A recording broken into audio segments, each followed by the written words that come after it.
Antes de encabezar la ceremonia del grito de independencia, el presidente de la República firmó el decreto constitucional de reforma al Poder Judicial. A su lado, la presidenta electa Claudia Sheinbaum fue testigo. El documento resultó publicado ya en la edición vespertina del Diario Oficial. En las modificaciones destaca que la administración del Poder Judicial quedará a cargo de un nuevo Tribunal de Disciplina Fiscal. La Suprema Corte estará compuesta por 9 ministros, no 11 como hasta ahora. La presidencia se renovará cada 2 años de manera rotatoria. Todos los ministros percibirán un ingreso menor al de quien ocupe la presidencia de la República. El encargo de los ministros durará 12 años. Ninguno podrá ser electo para un nuevo periodo. La reforma judicial también incluye los jueces sin rostro y desde luego la elección de jueces, ministros y magistrados por voto popular. Voy a firmar el decreto para la publicación de la reforma a la Constitución con el propósito de mejorar el Poder Judicial, porque necesitamos que la justicia llegue a todos, que no haya corrupción en el Poder Judicial, que los jueces, magistrados, ministros apliquen al pie de la letra el principio de que al margen de la ley nada y por encima de la ley nadie. Que tengamos un auténtico, un verdadero Estado de Derecho. Al mismo tiempo, en otro lugar, el expresidente de México, Ernesto Zedillo, tomó la palabra en un evento importante y consideró que la reforma al Poder Judicial sepultará la democracia mexicana y lo que quede del frágil Estado de Derecho. Zedillo señaló la frustración del gobierno federal al contar con una corte sumisa. Fue el verdadero propósito de la nueva reforma al Poder Judicial: arrasar al sistema de justicia vigente y crear uno nuevo que siga sin resistencia los lineamientos del Ejecutivo Federal. El expresidente Zedillo calificó como error histórico la aprobación de la reforma judicial, así como la devastación de instituciones autónomas del Estado. Ernesto Zedillo explicó que los potenciales daños a la vida democrática de México lo llevaron a romper un silencio autoimpuesto para meterse en temas nacionales. Zedillo fue orador principal, en la inauguración de la conferencia anual de la Asociación Internacional de Abogados. La reforma y la revolución se refieren a las felonías que transformaron esos episodios extraordinarios y promisorios de nuestra historia en tragedia para la nación. Esto es justo lo que busca la cuarta transformación: transformar nuestra democracia en tiranía. No tardó mucho en obtener respuesta. El vicecoordinador de Morena en el Senado, Ignacio Mier, respondió justo a las declaraciones del presidente Ernesto Zedillo. En sus redes sociales, el morenista ironizó que el expresidente trate de dar lecciones de democracia cuando inició su mandato con el error de diciembre. Además, presentó la iniciativa para reformar al Poder Judicial. Dijo, esos juzgadores lo liberaron de toda culpa. Esto lo dijo Ignacio Mier. El senador de Morena también recordó que en el sexenio de Ernesto Zedillo ocurrieron episodios trágicos como los de Acteal y Aguas Blancas, que según el morenista no fueron debidamente atendidos por el sistema de justicia imperante en ese momento. En el evento de los abogados donde estuvo Ernesto Zedillo, también hizo presencia la presidenta de la Suprema Corte de Justicia, la ministra Norma Piña, quien criticó la reforma judicial. Advirtió que si nuestro sistema de justicia no cuenta con cimientos sólidos, no importa cuántas modificaciones se hagan, la estructura eventualmente cederá, se derrumbará.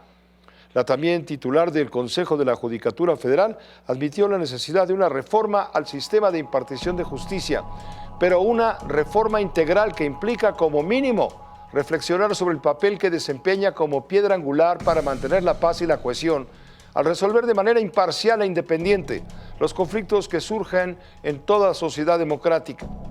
La ministra fue premiada por defender la independencia del Poder Judicial y el Estado de Derecho.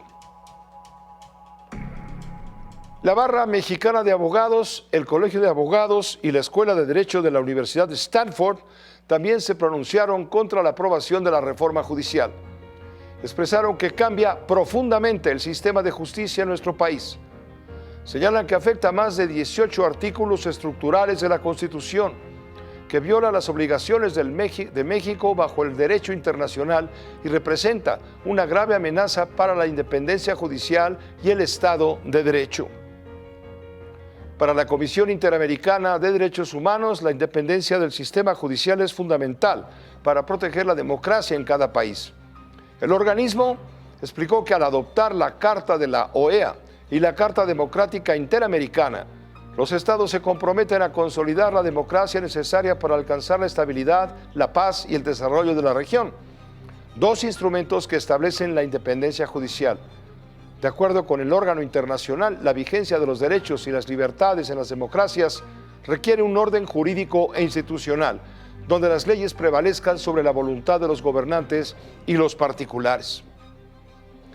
Pues a fin de cuentas, después de todo lo que ha sucedido, cada quien tiene todo el derecho de hacer el balance de la batalla institucional que termina con la caída del Poder Judicial, como lo ve la mayoría.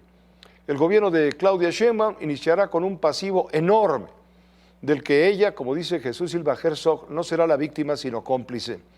Habrá impacto económico desde el momento en que haya desconfianza de inversionistas nacionales y extranjeros y desde luego mayores riesgos de violencia, dado que las organizaciones criminales tendrán interés directo en la elección de jueces a modo, por citar solo lo más evidente.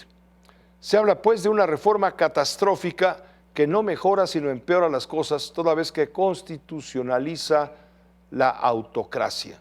Esperemos las otras reformas que vienen, como la extensión de la prisión preventiva oficiosa, la transferencia absoluta de la Guardia Nacional a la Defensa Nacional, la desaparición de los legisladores plurinominales y desde luego la eliminación de los órganos autónomos, con excepción del INE, que a fin de cuentas, no por ahora, pero a fin de cuentas irá a dar a gobernación, lo mismo que el INEGI irá a dar a economía. Viene sí un peligroso cambio de régimen bajo un mandato presidencial sin contrapesos, salvo la mejor opinión del maestro Jesús Silva Herzog Márquez, profesor de la Escuela de Gobierno del TEC de Monterrey, colaborador en este espacio de 1TV Noticias. ¿Cómo estás, Jesús? ¿Cómo Hola, la Pepe. ves? Está fuerte, ¿no? Pues me parece muy serio lo que sucedió la semana pasada en el Senado de la República. Creo que la forma misma en que se aprobaron estas iniciativas del presidente, que se aprobó lo que ya venía de la Cámara de Diputados, es un anuncio del estilo de política que se está construyendo, una política en donde pues impera la extorsión, el corromper a los legisladores para obtener esos votos que eran indispensables para la coalición oficialista. El famoso voto 86. Exactamente.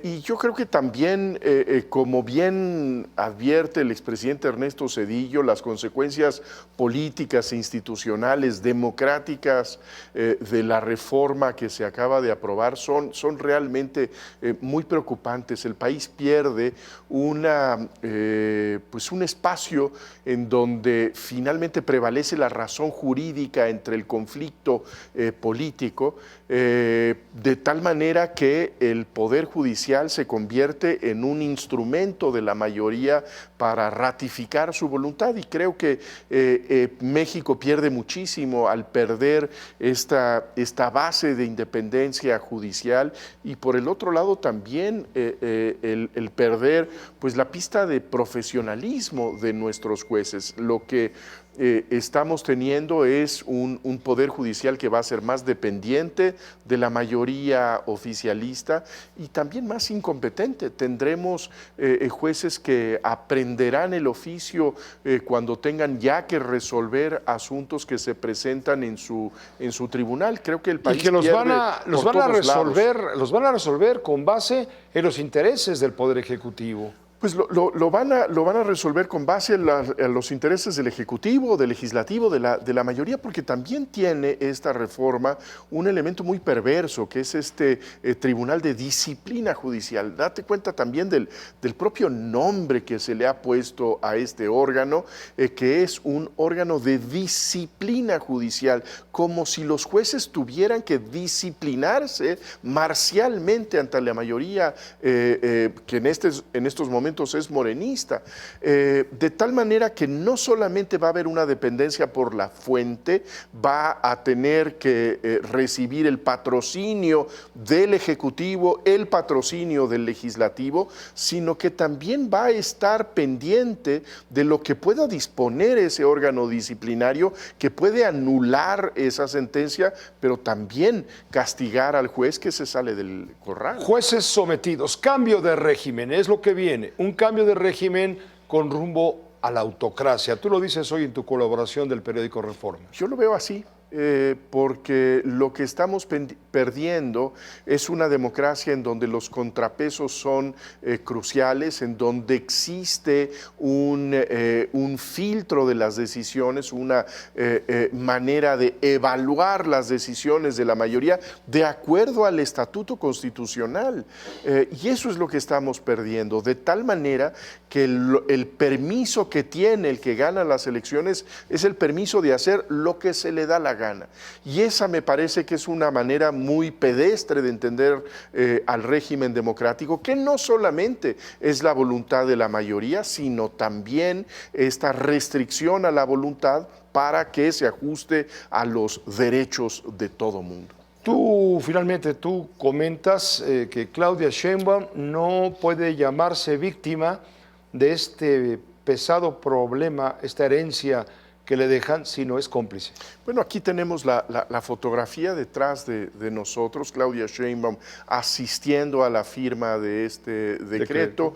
Ella respaldó esta iniciativa del presidente, primero con ciertas dudas, después con todo entusiasmo, y creo que no tuvo el atrevimiento de exigir que esta reforma tan trascendente para la vida jurídica, para la vida económica, para la vida democrática del país, se hiciera pues ya con un plazo mayor, con mayor reflexión, a partir de un diálogo amplio en busca de un consenso mucho más general, sino que estuvo dispuesta a aceptar que esta reforma se aprobara como regalo al presidente de la República, tal y como se le entregó ayer para antes de la ceremonia del grito.